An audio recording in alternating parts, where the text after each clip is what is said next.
안녕하세요.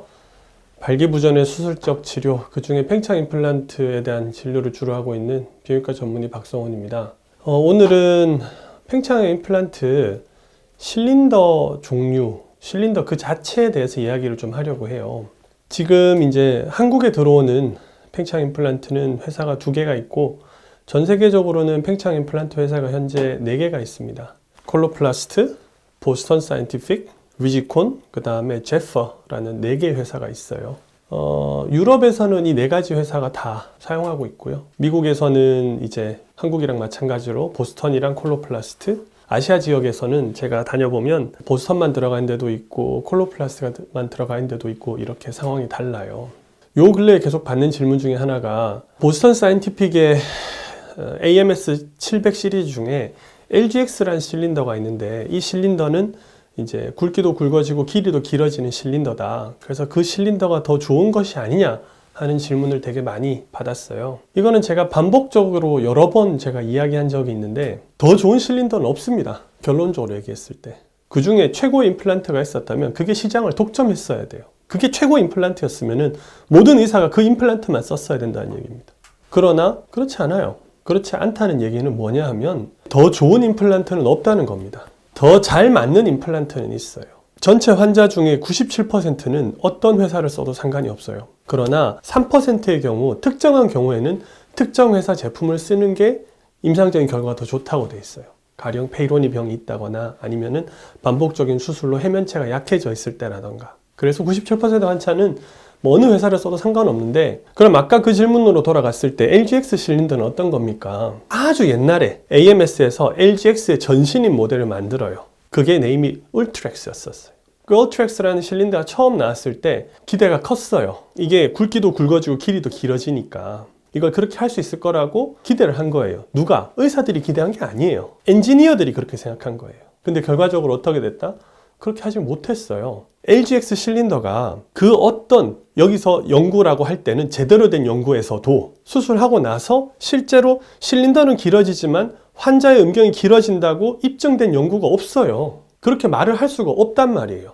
모든 의료기기들은 미국에 등록이 될 때 FDA, 그러니까 미식약청에 관련돼서 등록이 되잖아요. 그럼 미식약청에서 당신은 이 기구에 대해서 이런 효능이 있다고 얘기할 수 있다라고 얘기를 해요. LGX 박스를 열어가지고 제품 설명을 읽어봤을 때 그 어떤 표현에도 이것은 환자 음경을 길어지게 한다라는 말이 없어요. FDA에서 그런 얘기를 할 수 있게 얘기를 하지 않았어요. 보스턴 사이언티픽 자기네 홈페이지 들어가더라도 실린더는 길어지지만 환자의 음경이 길어진다는 표현은 단 하나도 없습니다. 실제 환자 브로셔에도 그렇게 쓰지 못해요. 왜? 그렇게 입증된 게 없기 때문에.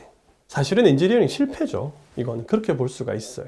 전문가들마다 의견이 다를 수는 있지만 하나 확실한 거는 LGX가 더 좋은 실린더는 아니라는 겁니다. 그래서 어떤 실린더가 더 좋거나 나쁜 게 없기 때문에 기본적으로는 모든 실린더는 재료비가 같습니다. 실린더의 가격이 같아요. 실린더가 더 길거나 짧거나 굵거나 얇거나 그런 거에 대해서 비용 차이가 없어요. 왜? 그래야지만 내가 환자한테 제일 맞는 실린더를 제대로 선택할 수 있기 때문에. 그러면 왜 이런 질문을 하게 될까? 왜 환자들이 이런 질문을 하게 될까라고 생각해 보면은, 회사가 LGX라는 실린더가 더 좋다고 얘기하고 다닌다는 거예요, 의사들한테.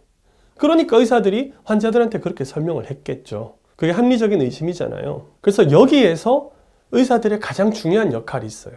의료기기 회사가 됐든 제약회사가 됐든 그들의 목적은 이윤의 창출에 있어요. 돈을 버는 거에 있단 말입니다. 그렇기 때문에 회사의 이익은, 회사가 추구하는 방향이 언제나 환자의 이익과 같이 가지 않아요. 의료기기 회사라든가 제약회사가 잘못된 제품을 공급하면 저희 환자들이 피해를 입잖아요. 그건 제가 피해를 입는 거나 마찬가지예요. 그렇기 때문에 의사들은 언제나 제약회사나 기구회사에 대해서 의심을 가지고 항상 지켜봐야 돼요. 그리고 나서야 환자들한테 이게 좋다, 이게 맞다, 아니다, 그르다를 얘기할 수 있어야 돼요. 그래서 이 수술은 경험이 많은 의사한테 받는 게 중요해요. 그 사람의 진료 경험에 비로소 풍부한 진료 경험이 있어야지만, 혹은 학회에 다니면서 얘기를 여러 번 들었어야지만 거기에 대해서 어떤 게 더 좋구나라고 판단할 수 있는 게 생기기 때문에, 수술은 어느 정도 일정 부분 예술적인 재능하고 다 있어요. 모든 사람이 똑같이 그림 그리는 걸 배운다고 해서 다 그림을 잘 그리는 게 아니잖아요. 수술도 그런 면이 있어요. 아무튼 실린더에 대해서는 그렇게 이해하시면 될 것 같아요. 요약해서 말씀드리면 더 좋은 실린더는 없더라. 다만 실린더 자체가 나한테 더 잘 맞는 거나 안 맞는 건 있을 수 있다. 그런 면들을 잘 생각해 보셨으면 합니다.